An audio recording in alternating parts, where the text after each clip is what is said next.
চলে যাব এখান থেকে, কেউ থাকবে না। যিনি থাকার উনিই যখন থাকেন নাই, কারো কাছে মালাকুল মউত অনুমতি নিয়ে আসে নাই, আসবে না। শুধু একজন মুহাম্মদুর রাসূলুল্লাহ সাল্লাল্লাহু আলাইহি ওয়াসাল্লামের কাছে মালাকুল মউত যখন আসছেন, আল্লাহ বলছে বন্ধুর কাছে অনুমতি নিয়ে ঢুকবে, দিলে ঢুকবে, নাইলে ফিরে আসবে। বন্ধু আমার, খবরদার অনুমতি ছাড়া যায় দরজায় ঢুকা যাবে না। আমাদের কারো কাছে অনুমতি নিয়ে আসবে না, ওনার কাছে অনুমতি নিয়ে গেছেন।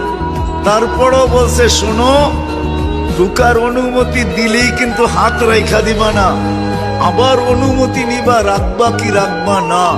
বন্ধু যদি হ্যাঁ বলে তো রাইখো, যদি না বলে তো চলে আসো না। বন্ধু আমার, কার বন্ধু? হ্যাঁ, কার বন্ধু? হাবিবুল্লাহ,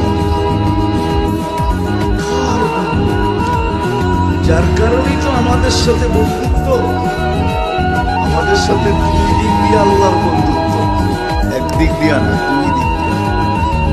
আর উম্মত তো আল্লাহও চিনে না, রসুলও চিনে না।